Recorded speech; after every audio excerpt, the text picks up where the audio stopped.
Siema, witam serdecznie na kolejnej mojej wycieczce. Jadę małym brzdącem, ale nie z niebanalnym silnikiem, 500, bafangiem, ale zaraz wam wszystko pokażę. Patrzcie, dopiero zacząłem jechać, zobaczcie jakie błoto. Jakaś totalna masakra, ale mam nadzieję, że tędy przyjadę, bo jakaś przecinka jest. Lecimy. Pamiętacie, kiedyś robiłem test tego małego brzdąca z 750 bafangiem. Holy shit! Zapierniczało to jak ta lala. Tak testowałem po terenach, aż zmieliłem przerzutkę.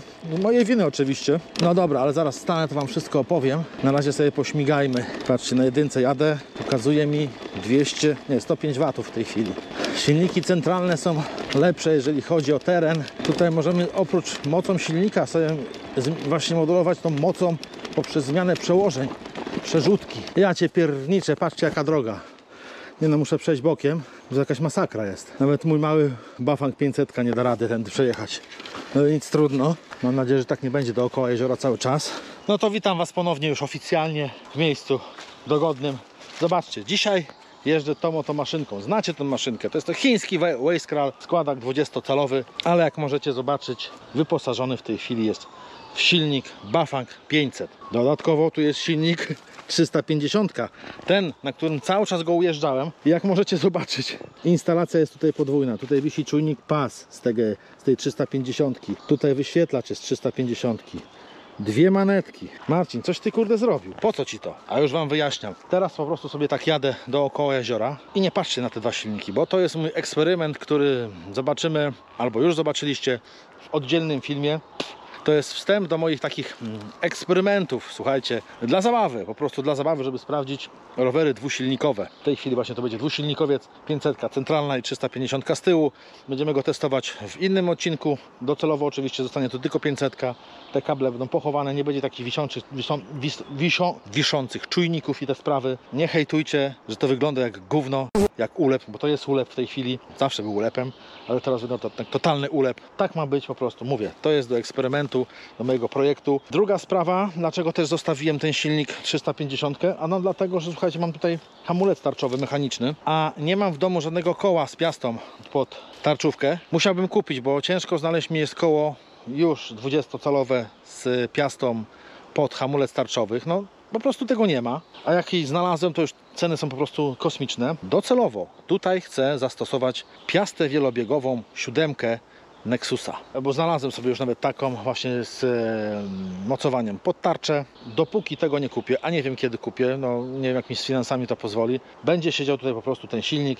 No przez to rower jest nieco cięższy przez tą właśnie wagę tego silnika z tyłu, ale ten silnik sobie Bafang świetnie radzi, nawet z taką masą, z moją masą, z masą tego całego roweru na jedynce. Słuchajcie, ja na pierwszym biegu jadę fabrycznie, zrobiłem sobie tutaj 5 stopni zomagania, manetkę zależną zrobiłem od stopnia zomagania, nie robiłem manetki na maksa z tego względu, że w tym maluchu, jak nastawiłem manetkę na 9, to zresztą zobaczycie w testach, albo zobaczyliście już, ten rower staje na koło po prostu, no. Jest zbyt silny, ryzykuję tym, że mogę zerwać łańcuch. Dlatego uzależniłem to od stopnia wspomagania i delikatnie na tej jedynce, słuchajcie, na pierwszym stopniu wspomagania, na przerzutce, zobaczcie, na tej tylnej przerzutce, czekajcie, bo coś tu się wkręciło, widzicie, na ostatniej zębatce. On sobie świetnie, słuchajcie, radzi. Marcin, ale mówię, że w rowerach elektrycznych nie zmienia się przerzutek. To po co robisz tą piastę wielobiegową? A robię po to, że generalnie nie zmienia się przerzutek, ale jak je podjeżdżamy pod jakieś, nie wiem, bardzo ostre wzniesienie, jedziemy po jakimś mega ekstra kopnym piachu, to te przełożenie wtedy się przyda, a ja lubię mieć opcję, że nawet w takim terenie mogę pojechać. Także założę sobie Nexusa i druga sprawa to będziemy po prostu testować. Jak wiecie, już testowałem Bafanga 750 z Alpine 8, sprawdzało się to wyśmienicie, a teraz czas na Nexusa. No to tak pokrótce wyjaśniłem o co chodzi i jedziemy tym małym cudem dookoła jezioro Rega? Nie, jakoś inaczej, zapomniałem, no ja mam sklerozę, zapominam nazw tych jezior. W każdym razie jestem na moim vanlife'ie i jadę sobie wokół jeziorka. Lecimy, zobaczymy jak to się jeździ. Dodatkowym atutem jest to, że tu są małe koła i ta dźwignia od środka osi do zewnętrznych części koła, że tak powiem łapotologicznie, jest bardzo mała, przez to siła jest większa tego koła. I tak w skrócie, wiecie, w takim uproszczeniu po prostu powiedziałem. Dlatego na tej jedynce to spokojnie wystarcza. No, dajcie spokój, jak dam na 5, czyli full power, to ten rower po prostu jak naciskam na pedały, chociaż zmieniłem sobie w oprogramowaniu, miękki start zrobiłem, to on i tak się wyrywa do przodu, słuchajcie, jak szalony dzik. Także to nie ma sensu, dlatego jeżdżę na jedynce. i to jest po prostu wystarczające do zwykłej jazdy. Ma to swoje bardzo duże plusy, ponieważ mamy potencjał takiej mocy. Ja sobie tutaj, tam gdzie jestem na Van Life, jest taki stromny podjazd, zapiaszczony i kopny piasek w ogóle. Dałem sobie piątkę, zmieniłem sobie przerzutkę na najwyższą zębatkę z tyłu, czyli siła jak cholera, plus piątka tutaj. On po prostu rwie ten piach tam, kurczę, i przejechałem bez najmniejszego problemu dookoła. Także no, jest siła, jest moc. Jakiś kolczasty coś mi dziabnęło. No i dojechałem, patrzę, do takiego miejsca, kurde, w dupę jeża. Koniec drogi, ale widzę, że tędy ludzie chyba też przyjeżdżają rowerami, bo są ślady i będę musiał przeprowadzić rower tamtędy gdzieś, kurczę. No nie ma przejścia na drugą stronę, to za idiota to wymyślił. Patrzcie, a tu jest jakiś pomnik przyrody, to chyba chodzi o to, ten drzewostan. No wielkie bydle, wielkie, trochę spróchniałe już, ale pomnikiem jest. Patrzcie, jaka przeprawa, kurde. No nie ma przejścia, trzeba po tych kamlotach iść. Naprawdę tak się projektuje, że nie można przejścia pod spodem zrobić. Patrzcie, jak on sobie poradzi. Widzicie? Z najmniejszego problemu. I to na największej przerzutce. Co by było, jakbym zmienił tą przerzutkę? To by był kosmos. Zboczymy trochę z trasy, bo chcę zobaczyć jakieś ruiny mostu tutaj są. Nieopodal. Pewnie nic ciekawego, no ale zobaczymy. No i to, te ruiny mostu. No widziałem nic ciekawego. Ale swoją drogą ciekawe, dokąd prowadził ten most i po co on tu był. Ale powiem wam, że muszę chyba zmienić zębatkę z przodu w Bafangu, bo mam w tej chwili 44, czyli najmniejszą z tych seryjnych. Musiałbym zmienić na jakoś, nie wiem, spróbuję 46 może, bo brakuje trochę już prędkości powyżej 20, się macha nogami za szybko, więc trzeba będzie to zrobić. Nic, jadę dookoła jeziora, niestety muszę jechać asfaltówką, bo jest tutaj rzeka Rega i muszę dojechać do mostu, żeby przejechać tą rzekę i dopiero wrócić na trasę wokół jeziora. Tutaj miał być jakiś stary zamek, ale kurczę, widzę, że tu nic nie ma. Bo że to. Nie, no to nie jest zamek. Jakaś kupa. Miało być coś fajnego, jest gówno. Lubię sobie tak pojeździć w nowym terenie, fajne rzeczy. Fajne tereny można popatrzeć, jak ludzie mieszkają. Jeżdżę takimi zadupiami. Chciałem przetestować nawigację Locus Map, no ale niestety w wersji darmowej ma funkcję wyłączoną, która dyskwalifikuje używanie przeze mnie tej aplikacji już, bo nie zamierzam płacić tylko za jedną funkcję, a mianowicie chodzi o podtrzymanie podświetlenia podczas gdy na przykład, tak jak teraz jadę sobie, nie mam wyznaczonego celu, znaczy no w tej chwili mam, ale generalnie przyjmując, że nie mam wyznaczonego celu trasy, lubię sobie patrzeć, gdzie jestem, mogę sobie przybliżać, popatrzeć, zobaczyć, a Locus nie ma podtrzymania i jest to wyłączane. Funkcję możecie sobie włączyć, żeby się nie wygaszał ekran, ale jest płatna w pakiecie Silver i moim zdaniem może sama aplikacja jest spoko, ale jak dla mnie, dla moich potrzeb mapy czy wystarczająca aplikacja darmowa i nie trzeba płacić za coś, co powinno być generalnie w standardzie, bo to jest płacić za podtrzymanie podświetlenia dla mnie trochę chore jest. No, teraz mnie zjadą zwolennicy Locusa, no ale mam to gdzieś po prostu. Dla mnie mapy czy jest najlepsza i cały czas z niej korzystam i przez tą właśnie dysfunkcję, dla mnie to jest dysfunkcja, kurczę, że muszę zapłacić za coś, co powinno być w standardzie, nie będę tego używał. I tyle. Wiecie, cały czas przestawiam sobie Bafanga, programuję go aplikacją Speed przez 3E w środku. Cały czas ustawiam pod siebie. W końcu ustawiłem, bo tak na trzecim teraz biegu sobie ustawiłem, że jadę 21, już się wspomaganie wyłącza i jest, kurde, elegancko, nie macham nogami, a jest na bardzo fajnym poziomie. Oczywiście to wszystko się zmieni, jak zmienię zębatkę na powiedzmy 46T z przodu i wtedy będzie inaczej, nie? No, ale to wtedy będziemy znowu przeprogramowywać. Już was nie zanudzałem tymi ustawieniami, bo to nie ma sensu. Dobra, teraz lecę główną drogą, bo która to godzina jest? 8:30.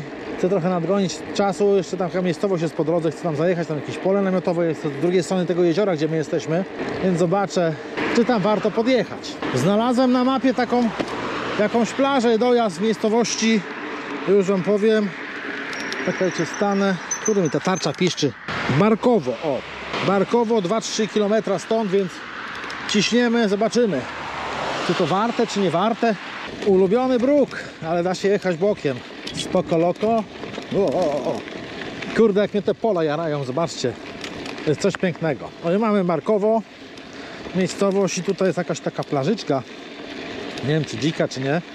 Mam parasolkę na mapie zaznaczoną, więc zaraz zobaczymy, czy to coś fajkowego chciałem powiedzieć, czy to coś fajnego, czy nie. To jest taka wioska, ja je zawsze nazywam typu slow life. Przed chwileczką minąłem, widzicie, ławeczka stała, przed chwileczką minąłem trzech panów, przepraszam. Trzech panów leniwie patrzących, jak przejeżdżam. Jeden palił fajeczkę, no bo to jest jedyna rozrywka, nie? Dla nich. I siedzą sobie na ławeczce, kontemplują życie. To jest właśnie slow life. Nie jest w tym coś fajnego, bo w mieście to jest taki fast life, nie? I wszyscy zapierniczają. Doba ma za mało godzin. Sam czasami też tak w chacie mam. No niestety. Niektórzy powiedzą, że taki slow life jest nudny, ale jest w tym coś, co pociąga, przynajmniej mnie.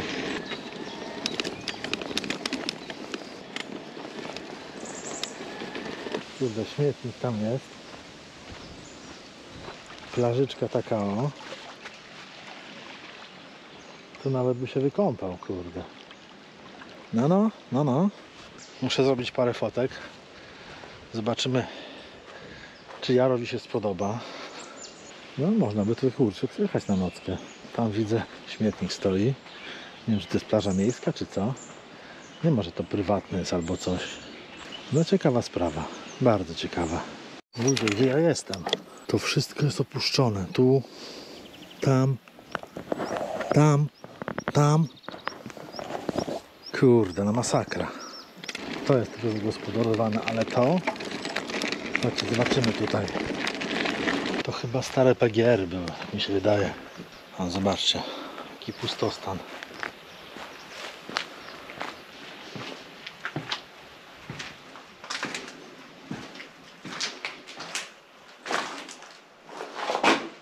Wszystko poniszczone. Szkoda, że nie mam czasu na zwiedzanie, abym pozwiedzał. To pełno lokasów, widzę, przychodzi. Ale to stary PGR, tu tak samo. To jakieś, cholera wie co. Tam częściowo wyremontowane. Znaczy, remontowane może było, ale padło. Tam jest chyba coś tylko brama nowa, więc tam jest wykorzystywana. A to stoi i niszczeje. Tu zaraz w prawo następna miejscóweczka jakaś jest. Jest tu w ogóle jakiś zjazd? No coś tu jest. Oj, tu nawet kurde wjazd samochodowy, że tak powiem, można autem wjechać. Ciekawe co jest na końcu, pewnie gówno wielkie. O, proszę. No i wszystko jasne. Autem tu nie przyjedziemy, ale rowerem przyjedziemy. Zobaczymy co tam jest. Nie no, bez sensu. Nie będę takimi chaszczami, jeszcze 300 metrów mam się przeciskać. Jadę dalej, bo jeszcze mam w planach taki parking tam jest. Gdzieś przy jeziorku, chcę zobaczyć. Człowiek, wczoraj żeśmy takiego wędkarza poznali na miejscówce, w której jesteśmy z Jarem. I mówił, że tam właśnie fajny parking jest, tam jest fajne dojście do wody. Zobaczymy. To nawet blisko jest, to jest 900 metrów stąd, także muszę wyjechać na główną drogę, przejechać przez most i już jesteśmy. Chyba tam. Nawet chyba ludzi nie ma, kurde. O, no i patrzcie. Takie coś. Tu dojście do wody w cieniu. Tutaj można zrzucić kajak też, widzę. No, do zrzutu kajaka miejsce zajebiste. Do kąpania niekoniecznie. Tylko najgorzej, że ta droga tutaj jest. To jest hałas jak cholera. Nawet spoko. Jak dla mnie, ja bym mógł tu nocować. Ale Jaro to chce się gdzieś wykąpać, więc musimy znaleźć jakieś jezioro lepsze. Ale powiem wam, że tym bafangiem to się tak zapierdziela fajnie. No kurde. Tutaj muszę przyznać, to już nie jest jak rower, to jest jak skuter. Chociaż ja nie jeżdżę na najwyższych mocach. Ale górka, nie górka, sobie daje radę bez najmniejszego problemu. I o to chodzi właśnie w rowerze takim, wiecie, dojazdówce gdzieś, żeby właśnie posprawdzać tereny, sobie pojeździć. Zajebista rzecz. Ta 500 na pewno już tutaj zostanie ze mną na dłużej. Tak mam nadzieję. Dobra, lecę dalej do Jara, bo Jaro już czeka. A już 2 godziny prawie jeżdżę. No ale może coś jeszcze po drodze znajdę. Wiecie co? Mam przekichane trochę, bo mam blisko teraz, żeby objechać jezioro do swojej miejscówki, skąd wyruszyłem. Jest jedno ale.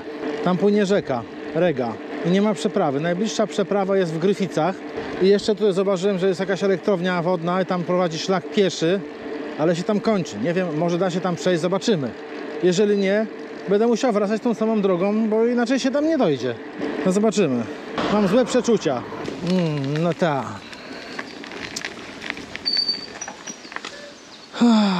Fuck. W tak pięknych okolicznościach przyrody. No i nic, muszę wracać, bo przecież nigdy nie przekroczę tego. Ład Polska. Dupa jeżdża, kurde. Ale tereny zacne do jazdy. To trzeba przyznać. Marta się nie załamuje i jedzie po prostu drogę powrotną. Ale już wam nie będę tam nic kręcił, bo to nudne to samo kręcić, to nie. Słuchaj rowerzysto, słuchaj rowerzystko. Jeżeli chcesz tak śmigać fajnie jak ja, zastanawiasz się gdzie kupić silnik czy kit cały, czyli zestaw do elektryfikacji, to zapraszam Cię na stronę esulbike.com. Zakupisz tam bardzo fajne silniki od 250 W do 1500 W. Hub, czyli montowane w koło, przód lub tył.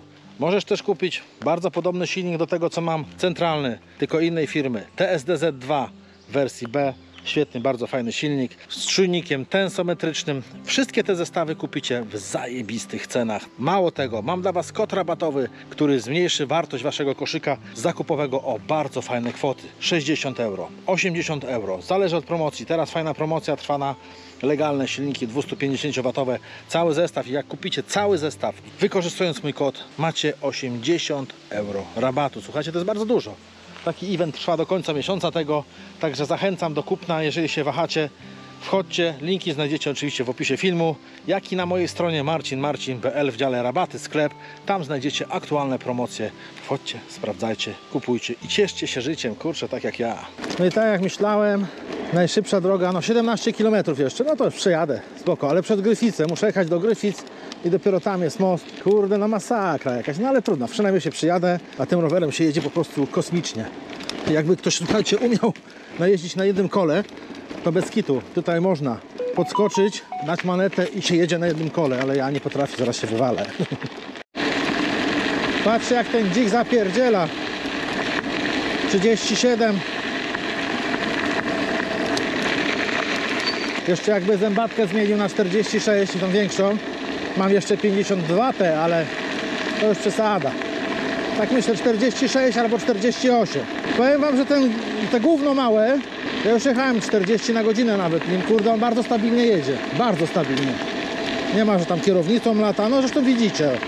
34 lecę, jest całkiem spoko, całkiem znośny. Ja w ogóle chciałem nadmienić, że tutaj są zajebiste tereny do jazdy. Zobaczcie, właśnie teraz jadę szlakiem rowerowym. Nie wiem jak on się nazywa, nie mogę rozczytać nazwy, ale zobaczcie jaka droga, super. No i tak sobie lecę na 5. stopniu, 26-27 na godzinę. Ten rower podoba mi się naprawdę coraz bardziej. Mógłby być pełen full. To by było w ogóle już kozak totalny, nie? Nie wiem, może się porozglądam z czasem za jakimś aluminiową ramą. Będzie lżejszy, bo ten jest stalowy, ciężki, twardy. Nie wiem, zobaczę. Bardzo bym chciał. Kurde, miałem okazję kiedyś za grosze, za 50 chyba euro nabyć, kurde, rower aluminiowy właśnie, składaka 20-calowego. No ale cóż, człowiek jest głupi i nie skorzystałem z okazji. Jest przeprawa, kurde. Ale zobaczcie jaki widok. Kurde, nawet tutaj czysta ta rzeka. Tak się patrzy, nie? Luks. Najważniejsze, że jest most. Jedziemy. Już jestem po drugiej stronie, tu jestem wygrany.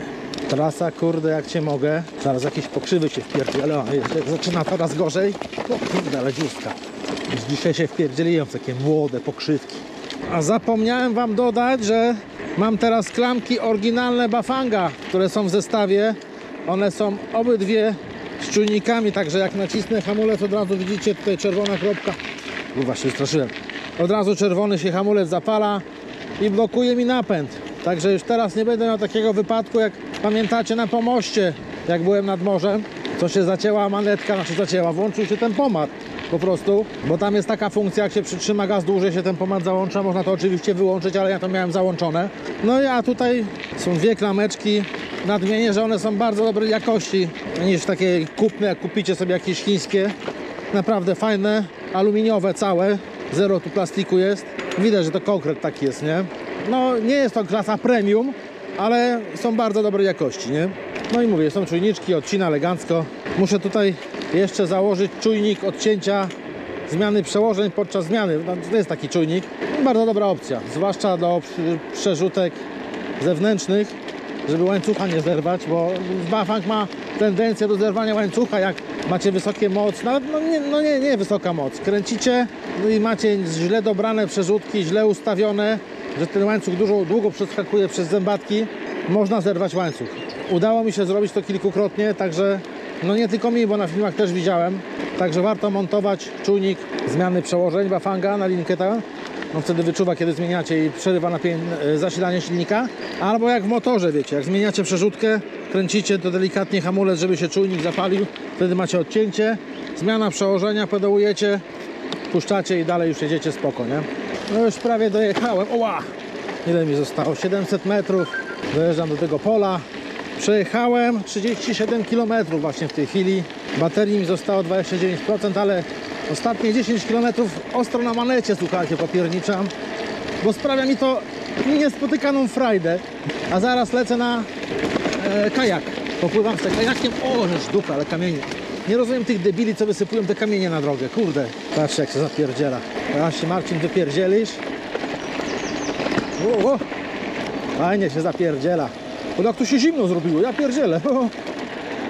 Ciekawe, czy Jaro jest na miejscu, czy poszedł gdzieś. Kurde, teraz mi się ten rower rozleci.